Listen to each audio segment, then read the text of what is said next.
मह्यं स्वपदान्तिकम् वन्देऽहं श्रीगुरो श्रीयुतापदकमलं श्रीगुरून् वैष्णवांशः श्रीरूपं साग्रजातं सहगण रघुनाथान्वितं तं सजीवं साद्वैतं सावधूतं परिजनसहितं कृष्णचैतन्यदेवं श्रीराधा कृष्णपादान् सहगना ललिता श्री विशाखान्वितांश हे कृष्ण करुणा सिंधु दीन बंधु जगतपते गोपेश गोपिका कांत राधा कांत नमोस्तुते तप्त कांचन गौरांगी राधे वृंदावनेश्वरी वृषभानुसुते देवी प्रणमामि हरिप्रिय वाञ्छाकल्पतरुभ्यश्च कृपा सिन्धुभ्यैव च पतितानां पावनेभ्यो वैष्णवेभ्यो नमो नमः।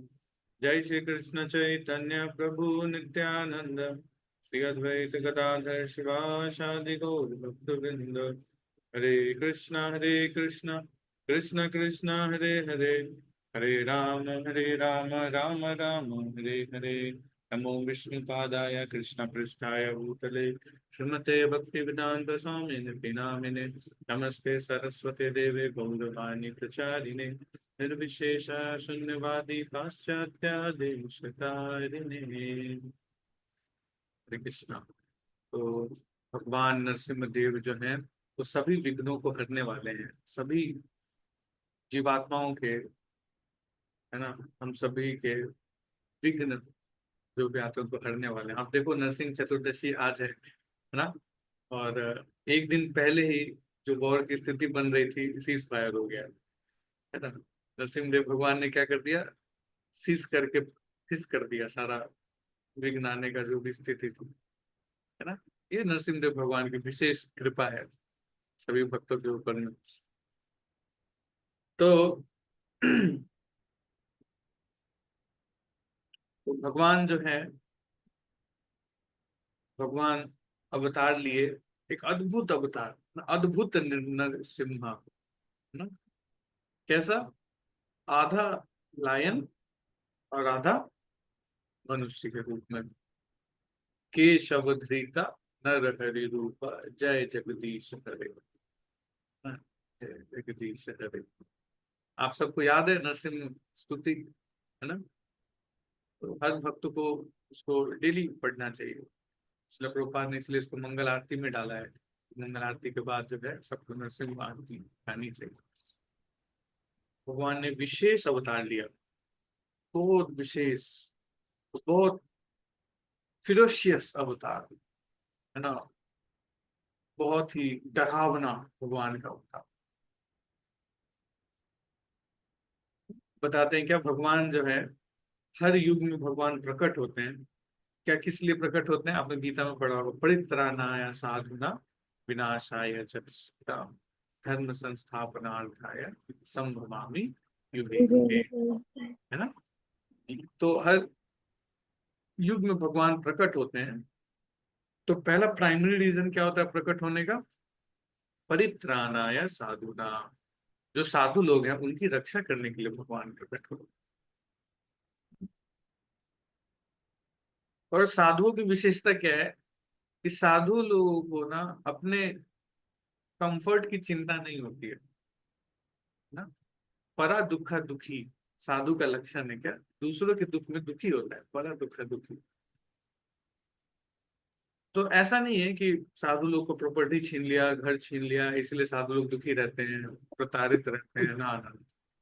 मेन रीजन साधुओं के दुखी होने का क्या होता है, जब देखते हैं क्या कि इस संसार में जीवात्मा कैसे कष्ट झेल रहा है और उसका उसको सॉल्यूशन नहीं मिल रहा है, इस चीज को देख करके ना बहुत दुखी होते हैं साधु संत लोग। तो इस एंजाइटी को दूर करने के लिए भगवान क्या करते हैं ना, विभिन्न विभिन्न अवतार लेते रहते हैं, अलग अलग टाइप के अवतार लेते रहते हैं। अलग अलग अवतार लेकर के क्या करते हैं, इस संसार के जीवात्मा जो है, जो कि भौतिक चीजों के पीछे आकर्षित है, उसके मन को जो है अपनी ओर आकर्षित करने का प्रयास करते हैं, है ना। जैसे आप कई बार एडवर्टाइजमेंट वगैरह देखते हो ना, एडवर्टाइजमेंट हम सब देखते हैं। एडवर्टाइजमेंट क्या करता है, मन को आकर्षित करता है। तो भगवान भी क्या करते हैं ना, इस हरा धाम पे आते हैं और अपना छोटा सा एडवर्टाइजमेंट करते हैं, देखो कि वो धाम कैसा है, उसका मिनी वर्जन दिखाते हैं, यहाँ पे दिखाते हैं, जीवात्मा के मन को आकृष्ट करते हैं और दोबारा चले जाते हैं, है ना। ये भगवान के आने का जो है विशेषता है।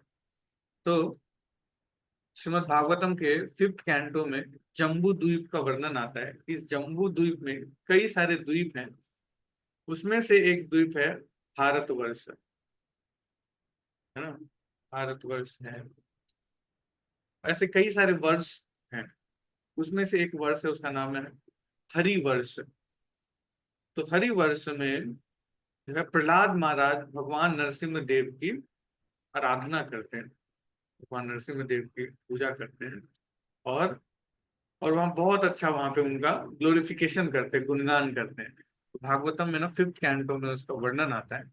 तो हम लोग अभी उसको देखते हैं, उसको समझते हैं, और साथ साथ अपना चर्चा भी आगे बताते रहेंगे। तो 5th कैंटो में इसका बहुत अच्छा वर्णन आता है, मैं आपको शेयर करता हूँ, आप देख सकते हैं। ओम नमो भगवते नरसिंहाय, आप लोग भी बोलिए, ओम नमो भगवते नरसिंहाय। ओम नमो भगवते नरसिंहाय। नरसिंहाय। बहुत अच्छा। तो ओम नमो भगवते नरसिंहाय, नमस्ते जासते जसे आविराविर्भाव ब्रज नख ब्रज दृष्ट कर्म शयान निद्रे रंधे तमो ग्रस ग्रस ओम स्वाहा अभयम भयमात्मनि भूनिष्ठ ओम श्रोम। इसमें बता रहे हैं क्या, समस्त तेज के स्रोत भगवान नरसिंह देव, मैं आपको नमस्कार करता हूँ, ऐसे स्तुति कर रहे हैं प्रहलाद महाराज, है ना। हे वज्र के समान नख तथा दांतों वाले प्रभु, आप इस भौतिक जगत में हमारी आसुरी साकाम कर्म वासनाओं को मिटा दें।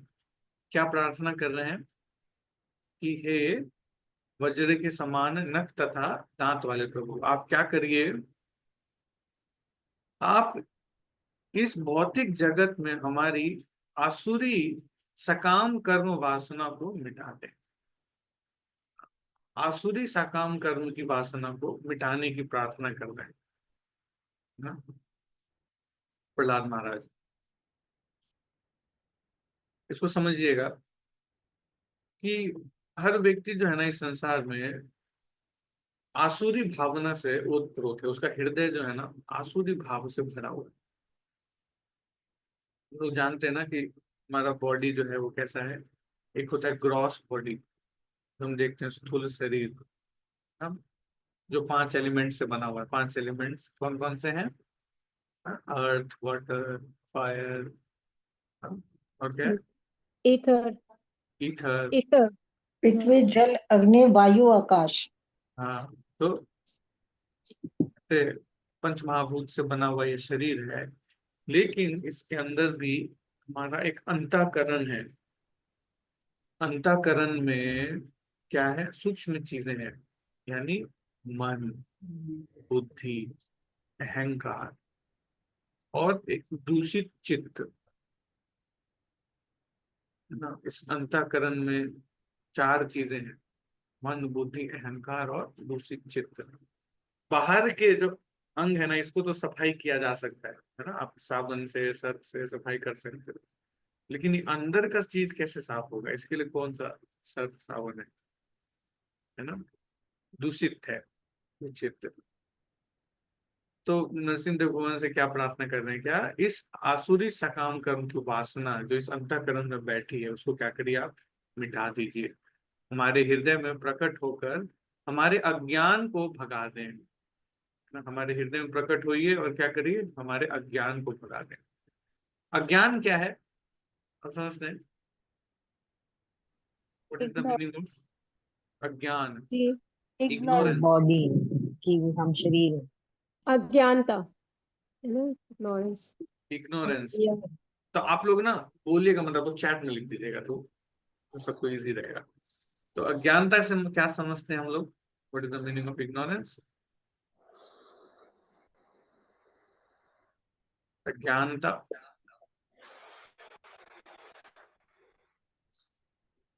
बड़ा अच्छा बता रहे हैं, I am body not soul, I am body, है ना, भगवान से बिल्कुल।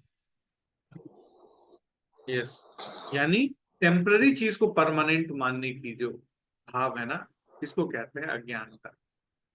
अज्ञानता के बस व्यक्ति क्या करता है, टेम्पररी चीज को परमानेंट मानता है, यानी अपने आप को बॉडी से आइडेंटिफाई करता है ना, असत्य और असत्य को नहीं माने, असत्य चीज को सत्य मानता है और सत्य को असत्य मानता है। दैट इज कॉल्ड इग्नोरेंस, है ना। तो भगवान से क्या प्रार्थना कर रहे हैं कि हमारा जो अज्ञान है इसको मिटा दीजिए, जिससे इस भौतिक जगत में हम निडर होकर जीवन के लिए संघर्ष कर सके। जब अज्ञान खत्म हो जाता है तो व्यक्ति का फिर क्या हो जाता है, व्यक्ति निडर हो जाता है, होकर इस जीवन के लिए संघर्ष कर सके। हर व्यक्ति के जीवन में संघर्ष चल रहा है कि नहीं? हम सबके जीवन में कुछ ना कुछ संघर्ष चल रहा है ना। लेकिन निडरता से कोई व्यक्ति संघर्ष कर सकता है कब? जब उसके हृदय से ना अज्ञान समाप्त हो जाएगा, अज्ञान समाप्त होने से। क्योंकि भगवान नरसिम्हा देव क्या करते हैं, हार्ट सर्जरी। भगवान नरसिम्हा देव ने क्या किया, हिरण्यकश्यपु के हृदय का सर्जरी कर दिया। हिरण्यकश्यपु, हर व्यक्ति के हृदय में ना हिरण्यकश्यपु बैठा है। देखिए 4 युग हैं, 4 युग है। पहला सतयुग, त्रेता, द्वापर, कलयुग। सतयुग में क्या होता था, डीमंस अलग प्लेनेट में, जो अच्छे लोग थे वो अलग प्लेनेट में रहते थे। फिर आया त्रेता। त्रेता युग में क्या हो गया, एक ही प्लेनेट पे रहने लग गए, एक ही स्थान पे, लेकिन अलग अलग जगहों पे रहते थे। जैसे आप देखो अयोध्या और दूसरा लंका, तो एक ही जगह पे हैं लेकिन अलग अलग जगहों पे रहते थे। फिर आया द्वापर। द्वापर में फिर क्या हुआ कि एक ही घर में रहने लग गए, है ना। एक ही घर में क्या है, कौरव पांडव एक ही घर में आ गए। उसके बाद आया कलयुग। कलयुग में क्या हो गया, अब डीमन और कहीं नहीं रहता, अब कहाँ रहता है, हृदय में रहता है ना। तो आपको डीमन को बाहर ढूंढने की जरूरत नहीं है, सभी के अंदर। सभी के अंदर नहीं, मेरे अंदर। हमको सभी के अंदर दिखाई देता है, अपने अंदर नहीं दिखाई देता है ना। इसी कारण से हमारा ग्रामर भी गलत बदल चुका है ना। हमको क्या देखना है, अपने अंदर। हर व्यक्ति के अंदर जो है हिरण्यकश्यप बैठ गया है।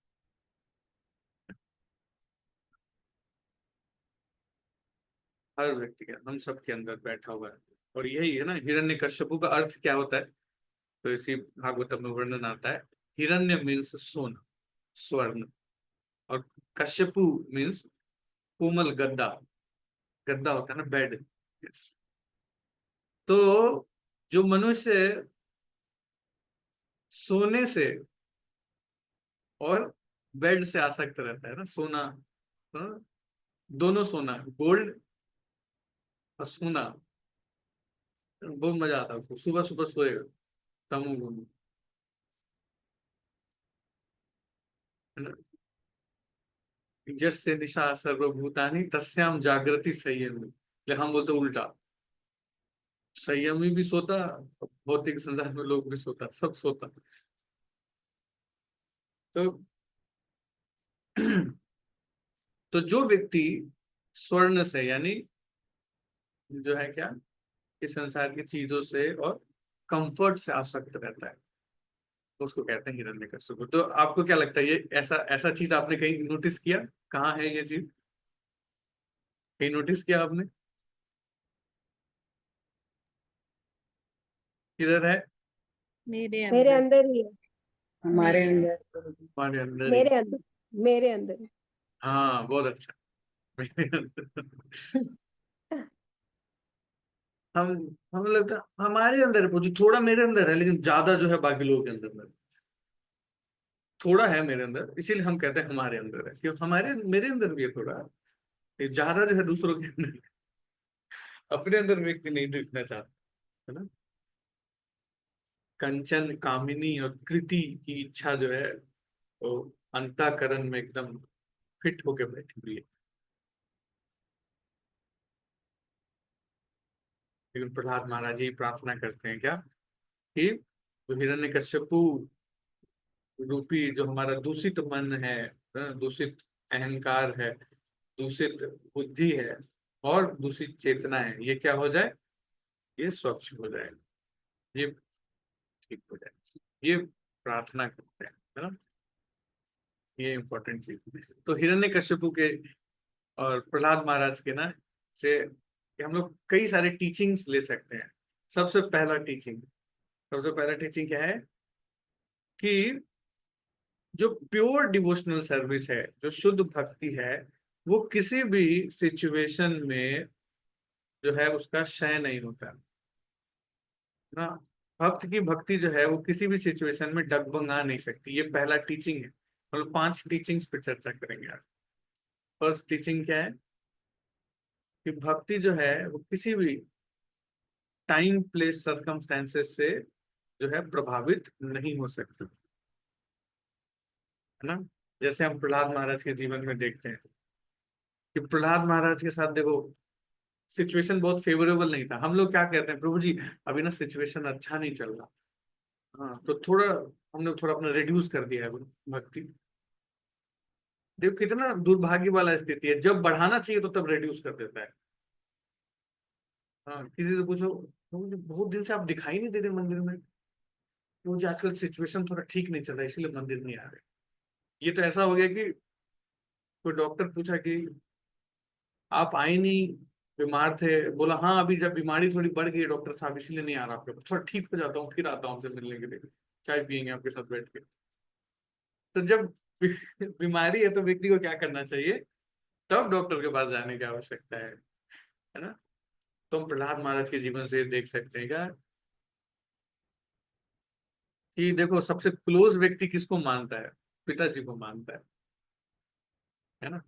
और पिताजी, और पिताजी जो है वो जान का दुश्मन बना हुआ है।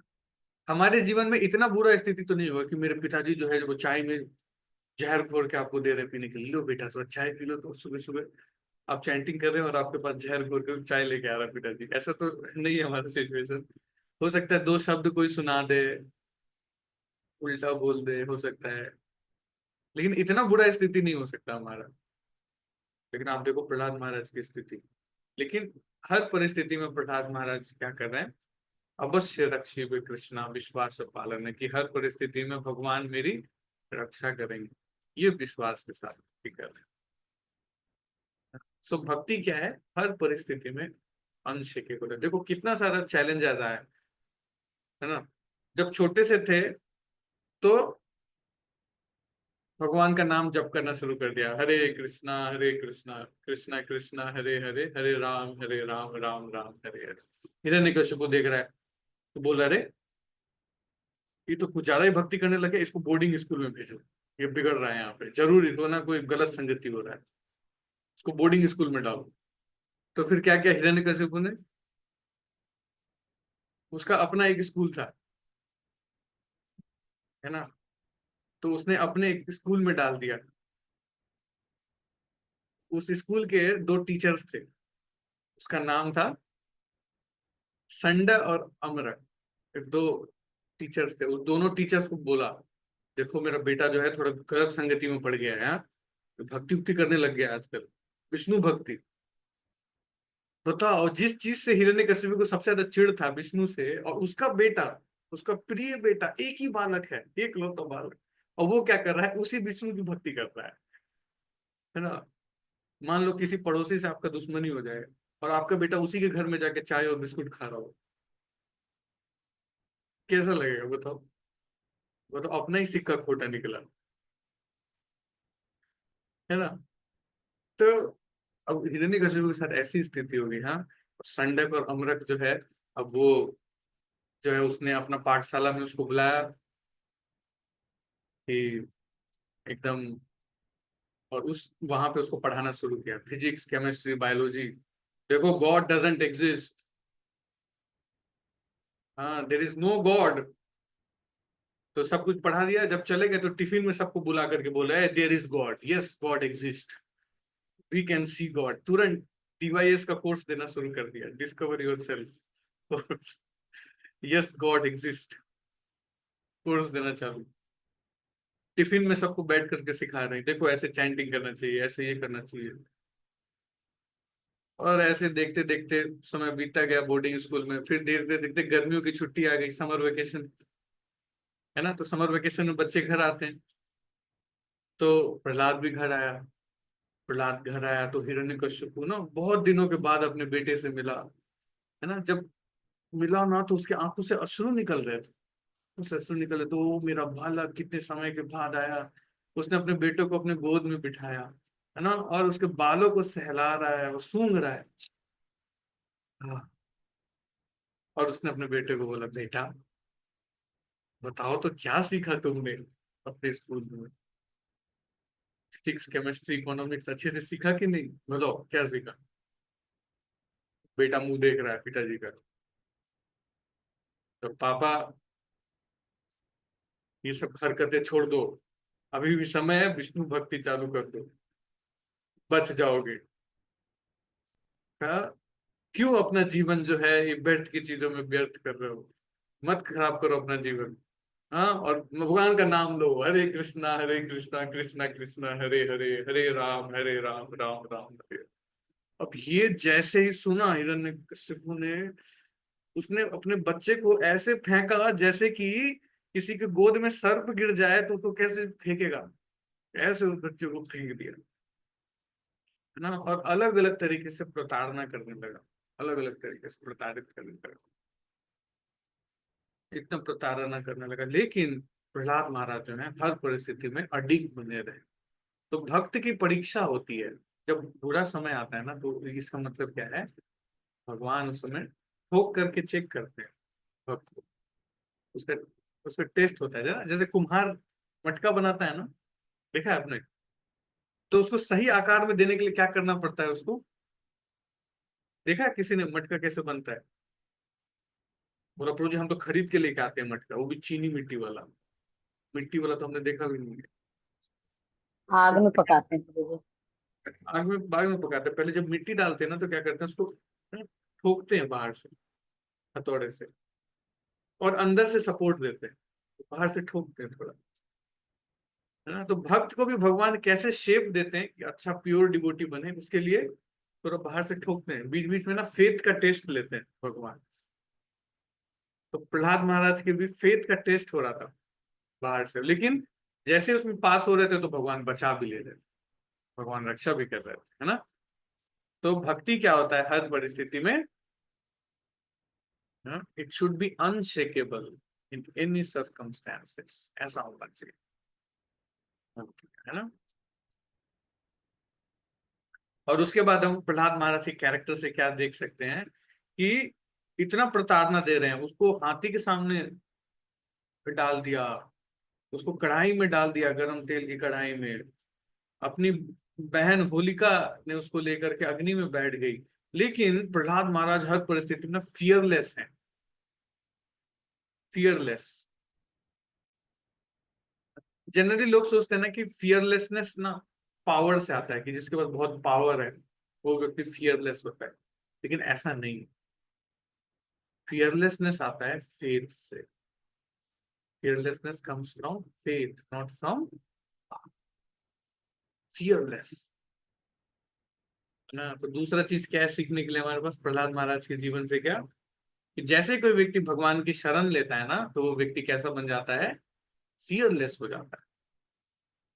भजहूँ रे मन श्री नंद नंदन अभय चरणार विंद रे, दुर्लभ मानव जन्म सत्संगे, तरहुए भव सिंधु रे। है ना? तो भक्त कैसा रहता है हर परिस्थिति में? फियरलेस, है ना? शिल प्रभुपाद के शिष्य थे अनंत प्रभु, एकमात्र शिष्य बनाया और प्रभुपाद ने उसको भेज दिया कम्युनिस्ट रशिया में, भेज दिया उसको प्रचार करने के लिए, जहाँ पे कम्युनिस्ट गवर्नमेंट थी, है ना? एक मात्र व्यक्ति भक्त बना, सोचो। और भी एक दो दिन में उसको ट्रेंड किया और उसको भेज दिया। अकेले व्यक्ति ने वहां प्रचार शुरू किया। वहां पे पता है गीता कैसे छपती थी? एक चैप्टर एक घर में, एक चैप्टर दूसरे घर में, एक चैप्टर तीसरे घर में, बाद में सबको कंबाइंड करके बुक बनाया जाता था। वहां बुक की स्मगलिंग होती थी। वहां पे आप प्रसाद नहीं बांट सकते थे, तो भक्त लोग क्या करते थे, रोज और फ्लावर्स को ना भगवान को ऑफर करके रोड पे खड़े हो जाते थे, this is for you, this is for you. तो लोग स्मेल करते थे, उसी से व्यक्ति भक्त बन गया वहां पे ना। और आज आप देख सकते हो कि वर्ल्ड में इंडिया के बाद सबसे ज्यादा कहीं अगर भक्त हैं तो रशिया में है ना? वहां भक्त लोगों ने ऐसे प्रचार किया और हमेशा यही गाते रहते थे, भजहूँ रे मन श्री नंद नंदन अभय चरणार बिंद रे। अगर भक्त लोग ऐसे ही भगवान की, कोई व्यक्ति शेल्टर में अगर विश्वास रखे तो उससे व्यक्ति को ना फियरलेसनेस आता है, पावर मिलता है ना? पावर से फियरलेसनेस नहीं आता है ना। पावर से तो उल्टा फियर में रहता है। जितना पावर बढ़ता जाता है उतना उसका फियर और इनसिक्योरिटी बढ़ता जाता है। या गलत बोल रहा हूँ तो बताइए, है ना? आप देखो जितना बड़ा व्यक्ति है उतना डरा हुआ रहता है। हमको तो, हम जब रोड के किनारे खड़े रहते हैं देखते हैं कि वाह देखो कितना बड़ा व्यक्ति जा रहा है, इसके आगे चार गाड़ियां जा रही है, पीछे चार गाड़ियां जा रही है, पूरा कॉन्वॉय निकल रहा है, कितना बड़ा व्यक्ति है। वो बड़ा नहीं है, उतना डरा हुआ व्यक्ति है। वे भाई पीछे से भी प्रोटेक्शन दो, आगे से भी प्रोटेक्शन दो, कहीं को उड़ा ना दे मेरे को।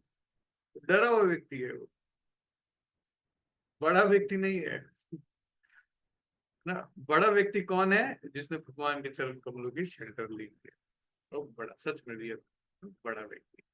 तो हम ऐसे देख सकते हैं प्रहलाद महाराज को पूर्ण फेथ था कि भगवान मेरी हर परिस्थिति में रक्षा करेंगे, ना? पूर्ण फेथ था उनको हर चीज पे। और उसके बाद फिर हिरण्यकश्यप ने बोला क्या कि क्या तुमको क्या लगता है तुम्हारा विष्णु तेरी रक्षा करेगा? बता कहाँ है तेरा विष्णु, कहाँ है तेरा विष्णु? भगवान भी टेंशन में आ गया, क्या बोलने वाला है लड़का, क्या बोलेगा? तो भगवान को तो अपने भक्त की बात को सही प्रूफ करना होता है ना। भगवान अपने भक्त की बात को कभी झूठा नहीं प्रूफ होने देते, सही प्रूफ होने के लिए कुछ भी करने के लिए तैयार रहते हैं ना। इसलिए गीता में भगवान क्या कहते हैं अर्जुन से कि हे अर्जुन आप घोषणा करो मेरे भक्तों का कभी विनाश नहीं होता है। क्योंकि मैं घोषणा करूंगा ना तो डाउट है,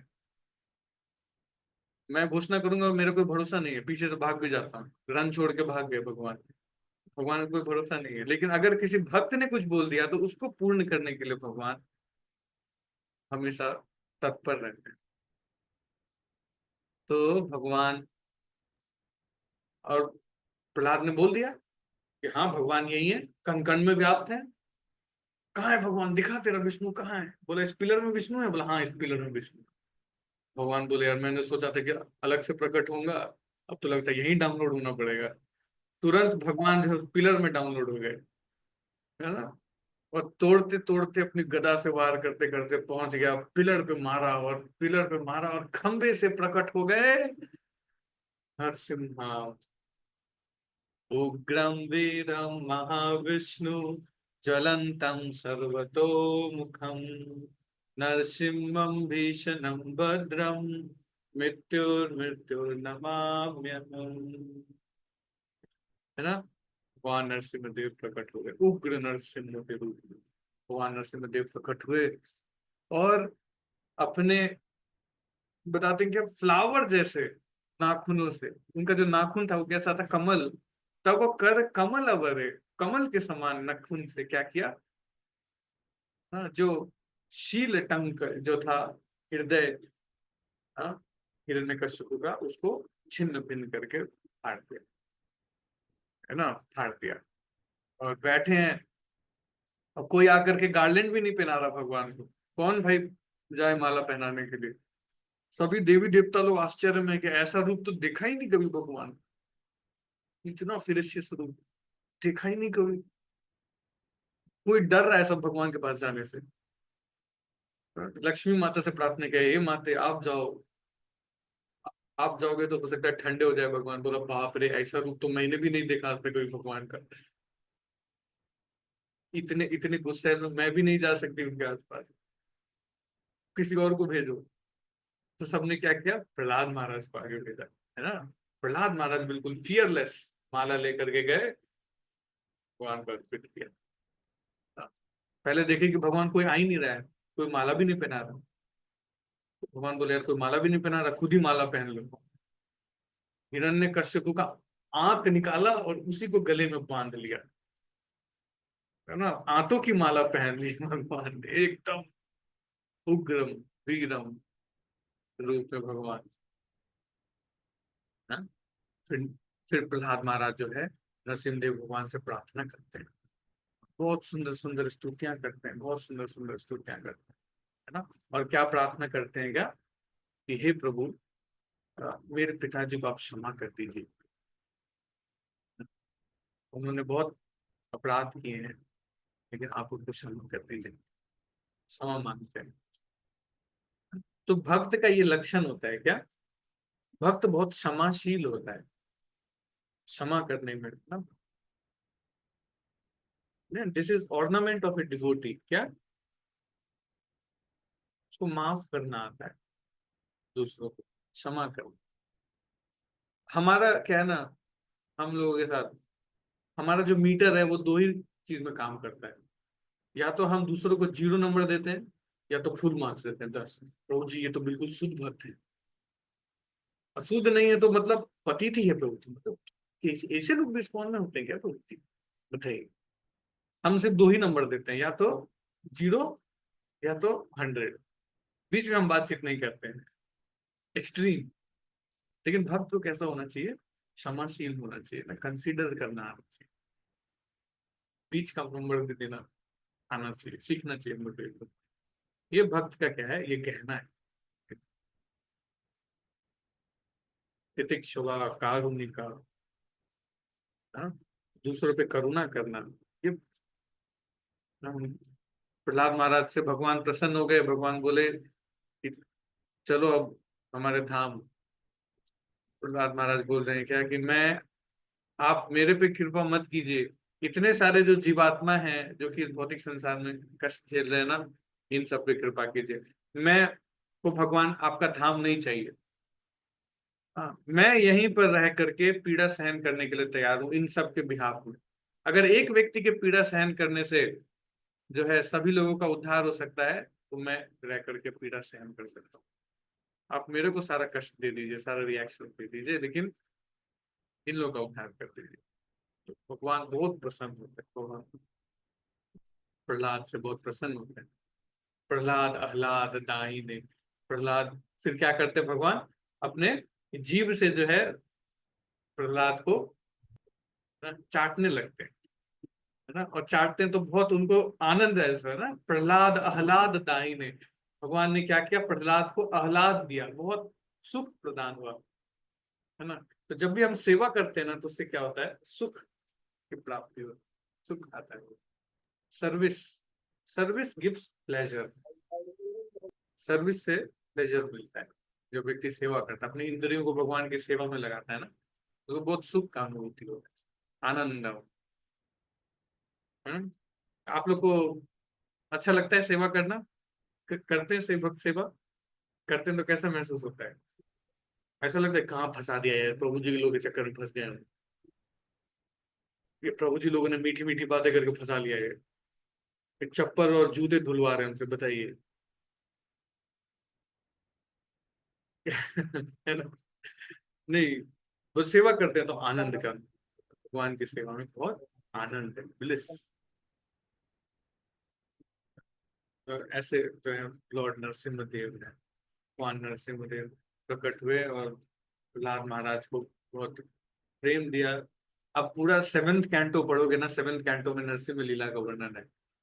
केवल एक ही चैप्टर ऐसा है जिसमें नरसिम्हदेव भगवान प्रकट हुए और हिरण्याक्ष को मार हिरण्यकशिपु को मारा। पूरे अब चैप्टर्स में देखोगे ना, सिर्फ वर्णन किसका है? हिरण्यकशिपु की लीला का वर्णन है। क्या क्या हिरण्यकशिपु ने किया, डिटेल में वृतांत है। लेकिन अगर हम लीला को सुनते हैं तो किस नाम से जानते हैं? नरसिम्ह लीला। हीरो हीरो जो है थोड़े देर के लिए आए, काम किए, हार्ट सर्जरी किए, चले गए। लेकिन डिटेल में हम लोग जो है हिरण्यकश्यप के विषय में पढ़ते हैं। उसका कारण क्या है? हम सबके हृदय में ना बहुत डीप रूटेड बैठा हुआ है Hiranyakashyap, deep rooted, sitting inside, very deep rooted. इसलिए हम लोगों को नरसिंह भगवान से प्रार्थना करना चाहिए कि हमारे हृदय के इस मल को साफ करे। प्रहलाद महाराज कहते हैं क्या कि हे प्रभु, मेरे को आपके इस रूप से भय नहीं है, मेरे को इस भौतिक संसार के आकर्षण से भय है, मेरे को मृत्यु का भी भय नहीं है प्रभु। आप मेरे को इस भौतिक संसार के आकर्षणों से बचाइए, है ना। हम लोग कहते हैं हम लोग डिस्ट्रैक्ट हो जाते हैं, हम लोग डिस्ट्रैक्ट नहीं होते, हम लोग अट्रैक्टेड हो जाते हैं। Attraction, distraction is perverted form of attraction. Attraction हमारा जो है ना वो गलत दिशा में है। इसी कारण से व्यक्ति जो है इस संसार में ना पैसे खेलता है। देखो, हर व्यक्ति भगवान के पास आता है, कुछ कुछ इच्छा लेके आता है। हर व्यक्ति के हृदय में इच्छा पड़ा हुआ है, हे प्रभु पैसा दिला दीजिए। सब आते भगवान के पास में भगवान को सेवा में लगाने के लिए आते हैं, सेवा करने के लिए नहीं आता है। और सेवा में भी लगाने आते तो यार को अच्छा सेवा में लगाओ, छोटा मोटा सेवा में लगाने के लिए आ जाते हैं कि हे प्रभु मेरा बेटा का जो है रिजल्ट थोड़ा अच्छा आ जाए, सीबीएसई का भी रिजल्ट आने वाला है, थोड़ा अच्छा रिजल्ट आ जाए। हाँ, हे प्रभु मेरा प्रमोशन हो जाए, ठीक है मेरा प्रमोशन करा देना तो मैं जो है वो आपको 101 रुपए का भोग चढ़ाऊंगा।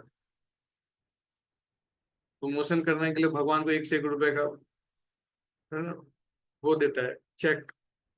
ये भी चेक कब मिलेगा आपको, क्लियर कब होगा ये चेक?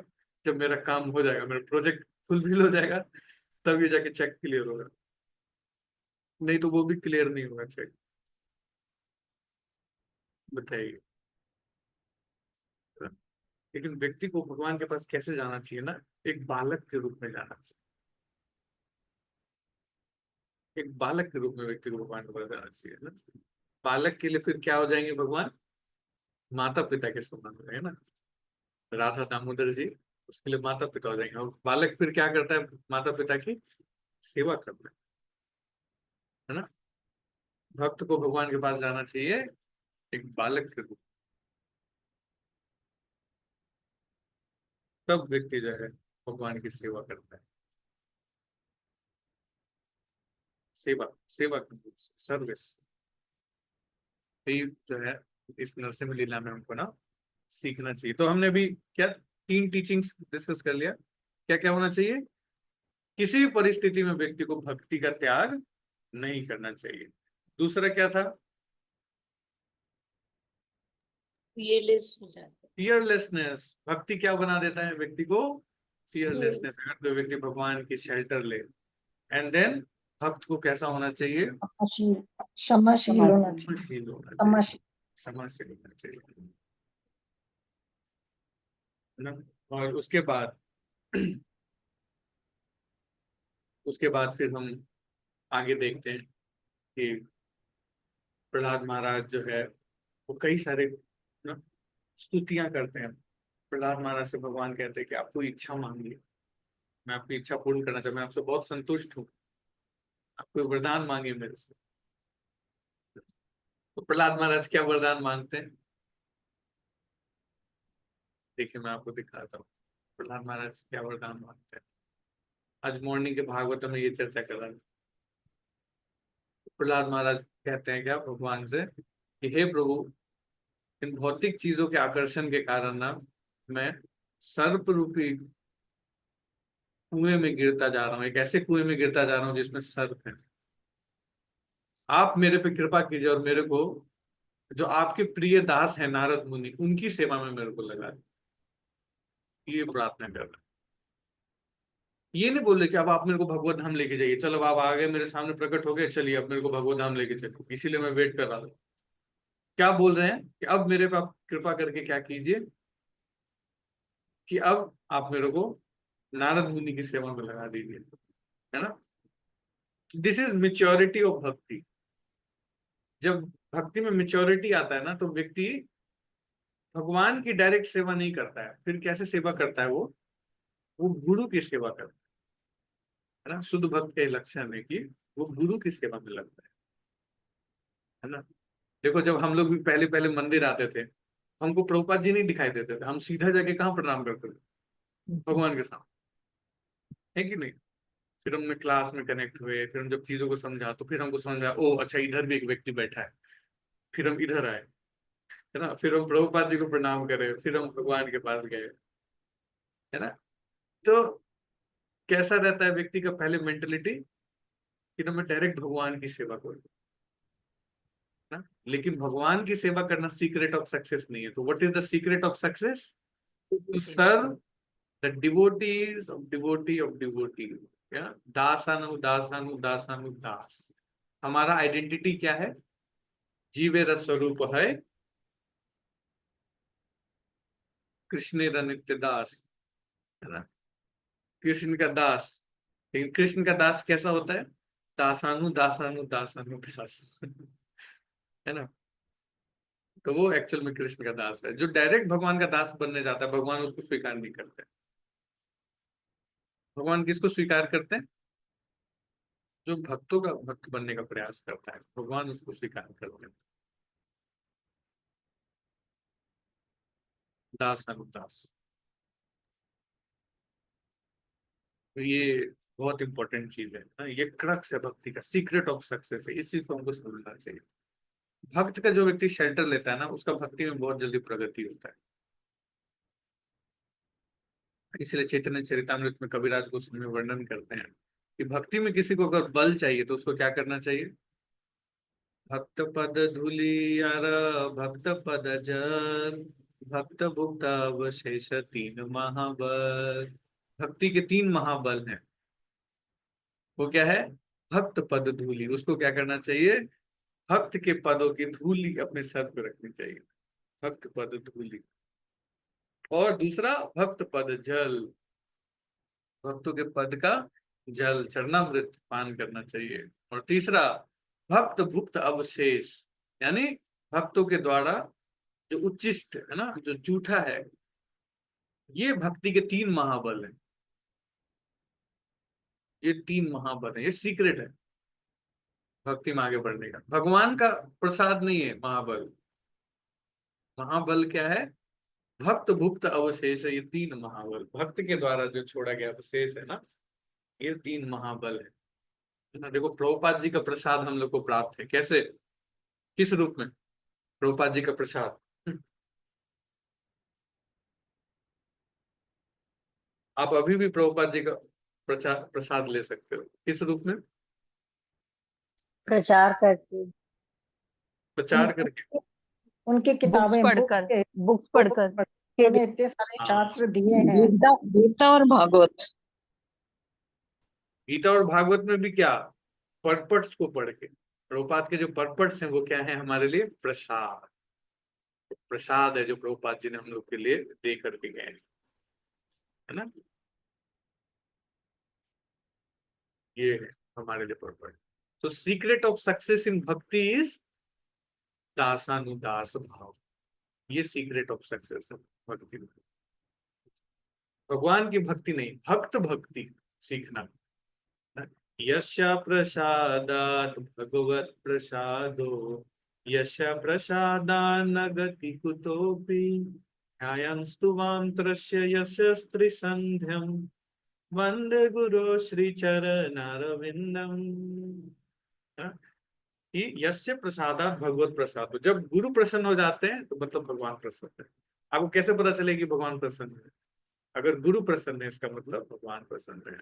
और अगर गुरु रुष्ट है, पूरा संसार आपकी वाहवाही कर रहा है लेकिन गुरु आपसे रुष्ट है, तो फिर तो भगवान आपसे प्रसन्न नहीं है, भगवान हमसे प्रसन्न नहीं है। इस चीज को हमको समझना है ना। पूरा संसार वाहवाही कर रहा है, ये मैटर नहीं करता। मैटर क्या करता है, हमारे गुरु का क्या भाव है हमारे प्रति। ये है ना, भक्त को ऐसा होना चाहिए, ऐसा भाव होना चाहिए।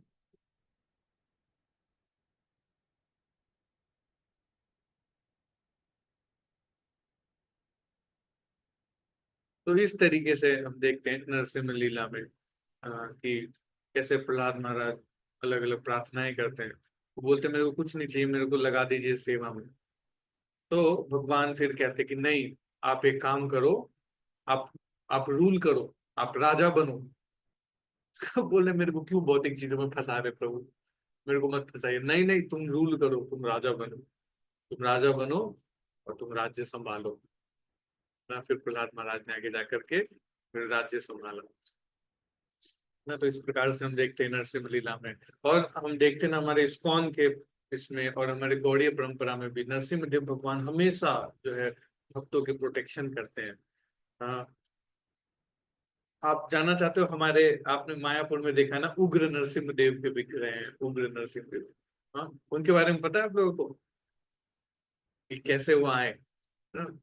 तो शिला प्रभुपाद जी के चले जाने के बाद की ये घटना है। शिला प्रभुपाद जब चले गए तो शिला प्रभुपाद जी एक डिसाइपल है, उनका नाम है आत्म तत्व प्रभु। तो उन्होंने जो है इस नरसिंह देव भगवान को साउथ इंडिया से लेकर के आए ना। तो अराउंड 1984 की घटना है। उस समय वहां पे बहुत डाकू और ना नक्सलाइट बहुत ज्यादा है बंगाल में, अगर आप लोगों को थोड़ा आइडिया होगा ना, तो बहुत ज्यादा है उधर। तो उस समय डाकू लोग जो थे, अराउंड 35 डाकू ने ना हमला कर दिया टेम्पल पे। फॉरेनर्स थे ना वहां रहते थे, तो उन लोगों को लगता था कि इनके पास बहुत पैसा है, बहुत कुछ है इनके पास। तो उन्होंने हमला कर दिया और राधा रानी के विग्रह और प्रभुपाद जी के विग्रहों को लेकर भाग रहे थे। और मतलब दोनों तरफ से काफी मतलब हो गया, हमला हो गया। उन्होंने ना, वो लोग छुड़ाने का बहुत प्रयास करने लगे कि राधा रानी के विग्रह को बचाया जाए, प्रभुपाद जी के विग्रह को बचाया जाए। समहाउ उन्होंने प्रभुपाद जी के विग्रह को बचा लिया, लेकिन राधा रानी के विग्रह को नहीं बचा पाए, डाकू लोग लेके चले गए है ना। और एक भक्त थे, उसके ऊपर उन्होंने बॉम्ब फेंक दिया, उनका पूरा एक साइड पैरालाइज्ड हो गया पूरी तरीके से। आज भी वो प्रभु जी हैं, मायापुर में आते हैं। तो समहाउ प्रभुपाद जी के विग्रह तो बच गए, लेकिन वो लोग बचा नहीं पाए राधा रानी के विग्रह। तो ये चीज ना सभी भक्तों को बहुत मतलब पीड़ा देने लगा कि हम लोग विग्रहों की सेवा नहीं कर पाए, बचा नहीं पाए उनको। तो सभी भक्तों ने, वहाँ जो मैनेजमेंट टीम है उन्होंने, सबने बहुत सोच विचार करने का निष्कर्ष निकाला कि बहुत समय पहले ऐसी घटना हुई थी जब भक्ति विनोद ठाकुर जो वहां पे योग पीठ पे, वहां पे भी ना ऐसे डाकू लोग हमला करते थे। तो उन्होंने वहां पर जो है भगवान नरसिम्हा देव के विग्रहों की स्थापना की। और जैसे ही उन्होंने स्थापना की ना, उसके बाद से डाकुओं का हमला ये सब बहुत घट गया। तो इस्कॉन में भी ऐसा हो रहा था इतना ज्यादा, तो उन्होंने निष्कर्ष लिया क्या कि हम लोग भी ना एक नरसिम्हा देव भगवान के विग्रह की स्थापना करते हैं यहाँ। और वो विग्रह कैसे होंगे, उग्र नरसिम्हा विग्रह, उग्र नरसिम्हा जिसके पीछे से अग्नि निकल रही हो ना। जब भगवान का सबसे फिरसियस रूप है, जब भगवान ना पिलर को तोड़ करके कूद रहे थे, तो उस समय एक्सट्रीम गुस्से में थे। तो उस रूप को बनाना चाह रहे थे कि पाँव थोड़ा बेंड हो, है ना, नाखून कर्ल हो, ऐसे अंदर की तरफ कर्ल नाखून, और कूदने वाले हैं ऐसे पोजीशन में, बहुत ऐसा फिरेशियस। तो ऐसा ना उन लोगों ने स्केच रेडी किया। लेकिन शास्त्रों में वर्णन है कि कोई व्यक्ति को अगर नरसिंह देव भगवान की अगर सेवा करनी है ना, तो उसको नैष्टिक ब्रह्मचारी होना चाहिए। तो ऐसा कोई नैष्टिक ब्रह्मचारी भी मिल नहीं रहा था। कौन करेगा, अगर मान लो विग्रह ले भी आए तो सेवा कौन करेगा, की सेवा में बहुत रिस्क था। लेकिन सबने डिसाइड किया कि, तो एक भक्त है, उनका नाम है हिज ग्रेस पंकज आंग्री प्रभु, आपने नाम सुना होगा। पंकज आंग्री प्रभु ने फिर ये सेवा लिया, नैष्टिक ब्रह्मचारी थे। तो अभी विग्रह मिले नहीं। अब वो जो भक्त थे ना आत्म तत्व प्रभु, वो साउथ इंडिया गए। साउथ इंडिया गए तो साउथ इंडिया में ना बहुत सारे स्थापति लोग होते हैं, है ना। और स्थापति लोग तो स्थापति लोग जो होते हैं वहां पे, वो लोग शिल्पकार होते हैं, वो बनाते हैं विग्रहों को। तो उन्होंने ऐसा डिजाइन बनाया। अब इन्होंने डिजाइन ना खुद से सोच के बनाया था कि ऐसा विग्रह बनाना है, ऐसा नहीं कि कहीं स्क्रिप्चर से उठाया, ऐसा कुछ किया था। तो जो वहां के सबसे फेमस स्कल्प्ट जो थे, स्थापति थे, उनके पास गए और वहां जाकर के ना उनको ये फोटो दिखाया। वो फोटो देख कर भी गुस्सा हो गया। वो तो मूर्ख कहीं के तुम लोग हैं, ये उग्र नरसिंह देव के विग्रह हैं, इनको कोई नहीं बना सकता है यहाँ पे, जाओ यहाँ से, तुम लोग समय खराब कर रहे हो हमारा। तो उससे बात हुआ नहीं। और उसके बाद फिर कई सारे ऐसे लोगों के पास गए, लेकिन सबने मना कर दिया। बोला ऐसे विग्रह नहीं बना सकते, नॉर्मल फॉर्म वाला बोलो ना। बोला नहीं, हमें तो ऐसे वाले ही चाहिए। तो सब लोग मना करने लग गए, तो कैसे आएंगे विग्रह। तो काफी समय हो गया, बीत गया, वापस वो आ गए, है ना।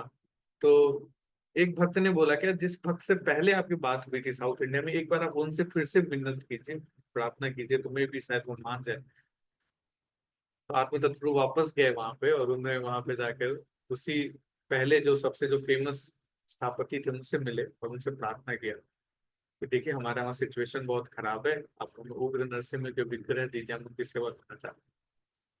तो उनके ना गुरु थे, वो कांचीपुरम में शंकराचार्य के पद पे थे, बहुत बड़े व्यक्ति थे वहाँ पे, बहुत प्रतिष्ठित गुरु थे। तो अपने गुरु के पास गए, उन्होंने बोला क्या कि हरे कृष्णा मूवमेंट वाले आए हैं और ये ऐसे विग्रह बनाने के लिए बोल रहे हैं।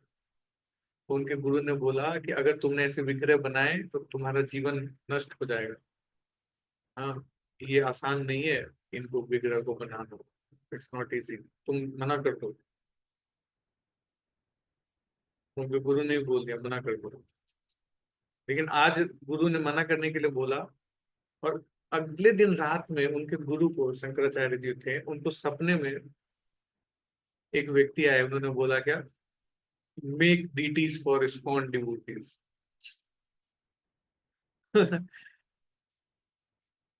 आप इस्कॉन के भक्तों के लिए विग्रह बनाइए। तो उन्होंने उस स्थापति को दोबारा बुलाया और उससे चर्चा किया। उन्होंने बोला क्या कि ये जो विग्रह है ना, उग्र नरसिंह, इनकी पूजा जो है देवी देवता भी करने से कांपते हैं, ये देवी देवता लोग भी इनकी पूजा नहीं करते। और बट लेकिन लगता है भगवत इच्छा है कि ये सब विग्रह बनाना है, तो आप इस विग्रह को कार्य कीजिए, बनाइए। तो प्लान हुआ सब कुछ कि 6 महीने के अंदर में विग्रह बना के देने। तो भक्त लोग वापस चले गए। उन्होंने सोचा कि 6 महीने के बाद विग्रह मिल जाएगा। 6 महीने के बाद गए, 4 महीने के बाद वापस गए। 4 महीने के बाद जब वापस गए तो उन्होंने देखा कि अभी तक काम शुरू ही नहीं हुआ है। बोले ये आप क्या कर रहे हैं, हम इतने टाइम से वेट कर रहे हैं, आपने काम क्यों नहीं शुरू किया, बनाइए विग्रह। तो उन्होंने बोला कि अभी तक वैसा पत्थर हमें मिला ही नहीं जैसे हमें बनाना है ना। शिल्प शास्त्र के अनुसार ना विष्णु के जो विग्रह होते हैं, उनका जो पत्थर होता है ना, उसको लिविंग स्टोन कहते हैं। लिविंग स्टोन की खासियत होती है क्या, लिविंग स्टोन की खासियत होती है कि उसको ना 7 जगहों से नॉक किया जाता है और एक एक पर्टिकुलर टाइप का साउंड वाइब्रेशन निकलता है। और दूसरा क्या कि उसको ना किसी दीमक ने खाया हो, और एक साइड से दूसरी साइड तक सुरंग हो। एक दीमक ने खा करके एक साइड से दूसरी साइड तक सुरंग बना दे, उसको कहते हैं लिविंग स्टोन। तो वो ऐसा पत्थर मिल नहीं रहा है, तो पत्थर की बहुत तलाश कर रहे थे। तो वो लोग वापस चले गए। उन्होंने बोला आप हमें और 6 महीने का समय दीजिए, हम बनाएंगे, विग्रह बनाएंगे। तो कुछ समय के बाद लेटर आया साउथ इंडिया से कि उन लोगों को पत्थर मिल गया है। अब उस पत्थर को लेने के बाद ना जो स्थापति था उसका बिल्कुल ना बिहेवियर ही बदल गया। वो कई कई दिनों तक उस पत्थर को बस देख रहा था, इसमें कैसे बनेंगे कैसे बनेंगे। कई दिनों तक बस वो देख रहे थे, और उसके ऊपर उन्होंने स्केच करना शुरू किया। हाँ, और उसके बाद उनकी कार्विंग शुरू हुई। 12 महीने और लग गए कार्विंग को होते होते, कंप्लीट होते होते, है ना। कार्विंग पूरा हो गया तो उन्होंने ना एक शेड बनाया था। एक शेड बना के वहां पे बना रहे थे विग्रह। और उस समय मॉनसून का टाइम आ चुका था, बारिश हो रही थी, भीषण बारिश। और भीषण बारिश में उस शेड में आग लग गई एक दिन सडनली। अब सोचो, जो स्थापति था वो बिल्कुल घबरा गया, बोला कि हे प्रभु, नरसिंहदेव विग्रह बन गए हैं और इनको हमने भेजा नहीं, अब तो लग रहा प्रभु गुस्सा हो गए। तो पूरा अग्नि आग लग गया शेड पे। तुरंत स्पॉन डिवोटीज को फोन किया, बोला प्रभु लेके जाओ, अपने विग्रह लेके जाओ, ये गुस्सा हो रहे हैं यहाँ पे, लेकर के जाओ। तो सभी भक्त लोग आए ना, और जो है उसको रेत वाले, क्या बोलते हैं, वो जो ट्रक होता है उस पर रेत डाल करके उसमें लोड कर करके साउथ इंडिया से यहाँ ले करके। हाँ, बता रहे हैं कि उस विग्रह की ना कभी जो है वो नयन उत्मिलन उत्सव भी नहीं करना पड़ा, और ना ही प्राण प्रतिष्ठा करना पड़ा। क्यों? क्योंकि ऑलरेडी भगवान जो है नरसिंह के रूप में आ चुके थे, प्रकट हो चुके थे, है ना। और उन विग्रहों की तब से वहां स्थापना हुई।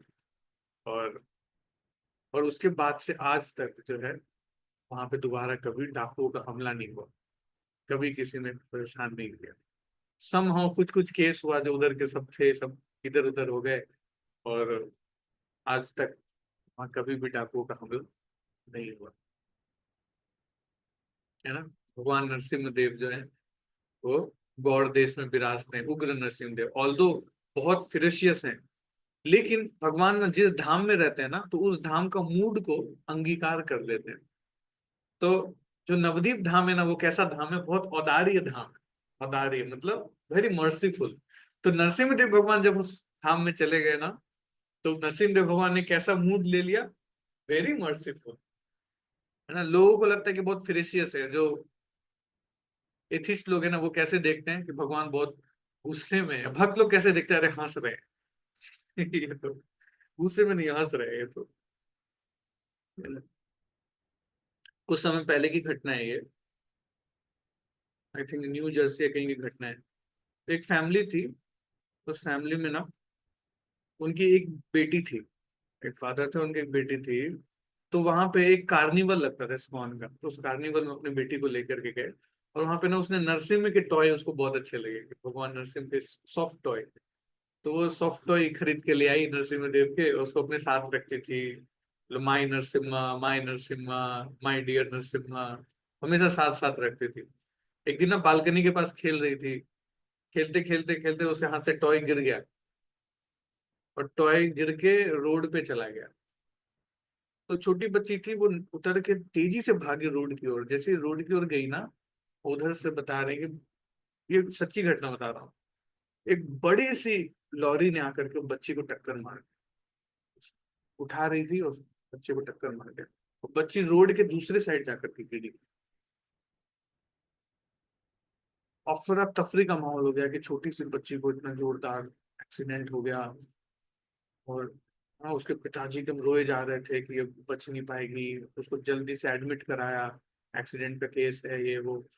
एडमिट कराया, सारे डॉक्टर्स ने आईसीयू में लेकर के गए। थोड़ी देर इलाज विलाज करने का ट्राई किया, और उसके बाद डॉक्टर्स बाहर आए। डॉक्टर्स बोल रहे हैं, क्यों झूठ बोल रहे हो आप? बोले, मैंने क्या झूठ बोला? क्यों झूठ बोल रहे हो आप? उसको लगा कि हमने भी मार दिया, ऐसा कोई केस वेस बना रहे हैं क्या। बोले, इस बच्ची का कोई रोड एक्सीडेंट नहीं हुआ है, ये तो खेलते खेलते कहीं गिर गई है, इसको बस खरोच आए हैं, कोई एक्सीडेंट नहीं हुआ है इसका। झूठ बोल रहा, फालतू में आपने इतना वो तमाशा कर दिया है। डॉक्टर ने खूब डांट लगाया, और बच्ची को दे करके ले जाओ इसको थोड़ी देर में। तो उसके पिताजी उसके पास बैठे हैं, तो बोल रहे कि क्या हुआ था? आप तो, आपको लॉरी ने टक्कर मारी थी ना, क्या हुआ था?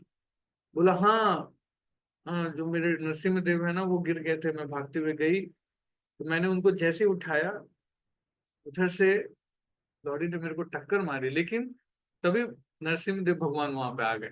And he put me in his hand. और बच्ची बोल रही कि your nails are so big, you should cut your nails. उस और उनके जो नेल्स है ना वो मेरे को चुभ गए, वो उसके निशान उन्होंने दिखाए कि नेल्स में चुभ गए। तो specially ISKCON devotee space Gaudiya संप्रदाय में ना नरसिम्हदेव भगवान जब बहुत दयालु अवतार के रूप में रहे हैं। हाँ, जब भक्त लोगों ने संकीर्तन शुरू किया नवद्वीप में संकीर्तन शुरू किया, तो एक व्यक्ति था, उसका नाम था चांद काजी। चांद काजी बहुत ईर्ष्यालु था, वो भक्तों के कीर्तन से उसको बहुत दिक्कत होता था, है ना। आज भी देखो कई लोग ऐसे हैं, वो लोग कहते हैं ना नॉइस पॉल्यूशन फैला रहे हो आप लोग, कीर्तन कर रहे हो, बड़े आए कीर्तन वाले, ढोंग करने वाले, नॉइस पॉल्यूशन मत फैलाओ। तो उसको भी बहुत चिढ़ होता था। एक बार उसने क्या किया, भक्त लोग मृदंग बजाते थे ना, मृदंग ही तोड़ दिया, भक्तों को बहुत मारा। हमने इसके ऊपर बहुत अच्छा ड्रामा भी किया है ना। आप लोग देख सकते हैं ना, और इस पे होगा कृष्णा मर्सी पे, सब आपको दिखेंगे उसमें, भुवनेश प्रभु, सौरभ प्रभु, सारे भक्त दिखेंगे, बड़ा अच्छा चांद काजी के ऊपर में। तो उसको मृदंगा को तोड़ दिया, है ना। चैतन्य महाप्रभु बहुत क्रोधित हुए और मशाले लेकर के गए चांद काजी के घर पे। अगले दिन जब चांद काजी के घर पे पहुंचे, चांद काजी का बेचारा हालत खराब। हाँ, बोल रहे भांजे, अरे तुम तो मेरे भांजे जैसे हो, तुम तो, हाँ, तुम्हारे जो नाना है वो मेरे मित्र जैसे हैं, तो उस हिसाब से तुम, हाँ, मेरे वो हो, रिलेटिव हो। कहाँ है ये ड्रामा? ठीक है, भक्त लोग भी लिंक डाल देंगे, कोई डाल दीजिए लिंक चैट पे। ठीक है, तो बोल रहे हैं कि, तो वो बेचारा एकदम इतना डर गया चैतन्य महाप्रभु को देख करके ना। उसने बोला क्या कि अब से मैं जो है कभी भी संकीर्तन को रोकूंगा नहीं। तो चैतन्य महाप्रभु ने उससे पूछा कि अच्छा ऐसा क्या हुआ जो तुम संकीर्तन को रोकने के लिए तैयार हो गए? मैंने तो अभी तो कुछ किया भी नहीं आपके साथ, कैसे आप मान गए? तो बोला देखो मैं सबके सामने नहीं बोलना चाहता हूँ, बेइज्जती हो जाएगी। बोला नहीं नहीं, सबके सामने बताओ क्या हुआ। तो उसने बताया कि जब मैं रात को सो रहा था, तो एक आधा इंसान और आधा शेर जैसा व्यक्ति मेरी छाती पे आके बैठ गया, मेरी छाती पे आके बैठ गया, अपने नाखून गड़ा दिए, बोलने लगा तेरी हिम्मत कैसी हुई, तूने संकीर्तन को रोका, अगली बार तूने अगर ऐसा किया तो मैं तेरी खत्म कर दूंगा तेरे को। और उसने दिखाए, अपने निशान दिखाए, जो छाती पर गिराया था भगवान नरसिम्हा देव, है ना। तो चैतन्य महाप्रभु ने बोला ये मेरा नरसिम्ह रूप है, मैं इस नरसिम्ह रूप में प्रकट हुआ था ना। और अगर, तो उसने उस दिन से कसम खाई कि मैं और मेरे आने वाले जो आगे वंशज हैं, कोई भी नवद्वीप में संकीर्तन को नहीं रोकेगा, है ना। तो नरसिम्ह देव भगवान इस गौड़ीय संप्रदाय की रक्षा जो है शुरू से ही करते आए हैं, है ना। इसलिए हम लोग भी अगर नरसिम्हदेव भगवान से प्रार्थना करेंगे तो भगवान नरसिम्हदेव बहुत रेसिप्रोकेटिव हैं, बहुत रेसिप्रोकेट करते हैं, है ना, और हमारी रक्षा करेंगे, हमेशा रक्षा करने के लिए तत्पर रहते हैं। ठीक है, ऐसे अनंत लीलाएं हैं भगवान नरसिम्हदेव की, है ना। अनंत लीलाएं हैं, जैसे समुद्र की तरंगे हैं वैसे लीलाएं हैं अनंत। तो सबका वर्णन तो नहीं कर सकते, बट आज के लिए इतना ही रखते हैं। ठीक है, thank you so much. Hare Krishna. Hare Krishna प्रभु जी, हरे एक कृष्णा। क्वेश्चन आया है, why did Narasimhadev did thank not, you प्रभु जी। हरे कृष्णा। हरे कृष्ण प्रभु। हरे कृष्णा। हरे कृष्णा। अभी जाना नहीं है, ठीक है, अभी रुक जाइए 2 मिनट, भागने के लिए तुम सब उतारू हैं अपना बैग बस्ता लेके, 2 मिनट रुक जाइए। ठीक है, तो ये हो गई नरसिम्हदेव। अच्छा लगा आप लोग को नरसिम्हदेव